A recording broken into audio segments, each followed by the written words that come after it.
We have to talk about the check that puts Shane into the hospital, the hockey context behind it, and how down bad it truly tells you Shane is at this point. So if you're new to hockey, let me catch you up on just a little bit of the basics. The ice in hockey is broken up into 3 zones. Those zones are delineated by the blue lines on the ice that you see. The zone where your team's goal is called their defensive zone. The zone where they're trying to score is called the offensive zone. And the zone in the middle is called the neutral zone. Now, when it comes to the rules of getting hit in hockey, to simplify everything down, you can't just hit people for the fun of it. The intention behind it has to be reasonably separating a person from the puck itself. So Shane has the puck and is well aware of that, and he is skating through the neutral zone into the offensive zone, where the other team is very much going to be aware and playing defensively. The idea that Shane would look behind him at Ilya in a lovesick way really should tell you how much his head was not in the game and how focused he was on being in love. Because to be one of the greatest hockey players on earth and to have possession of the puck, actively moving into the offensive zone where he definitely is going to get physically hit and turn and look at the love of his life,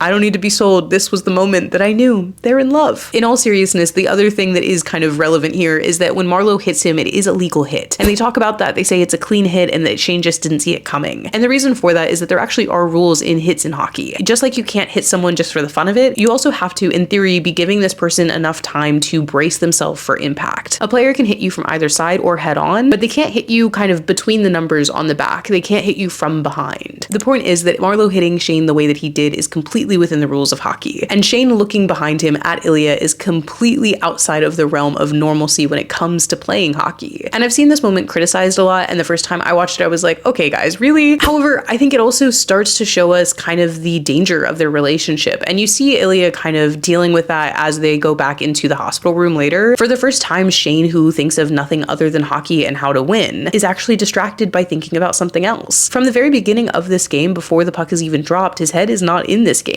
He is focused on Ilya coming over later, on his plan to ask him to come to the cottage, and on how much fun he's going to have playing against Ilya and teasing him and goofing around on the ice. In this episode, we go through Shane pretending to be someone that he's not, accepting that he is someone that he wants to be, forcing Ilya to really talk about his feelings and move forward, and then accepting the intimacy of their relationship and the genuineness behind it, and then even getting distracted from the one thing that he doesn't know how to get distracted from, which is hockey. And so it makes sense that when they go to the hospital, you can see Ilya tense with the idea of them continuing their relationship. Again, I think the hockey in this show gets criticized by people who aren't willing to sit down and think about how deep the hockey knowledge in this show is, and how much it really adds to the relationship across the board. Every little moment, even moments like this where you're like, there's no way Shane would ever be looking behind him. That's the point. The point is that the hockey is so good that they know, of course, Shane would never do this unless he was out of his mind in love. And that's what he is. He's in love with Ilya, and I love it, and I love him.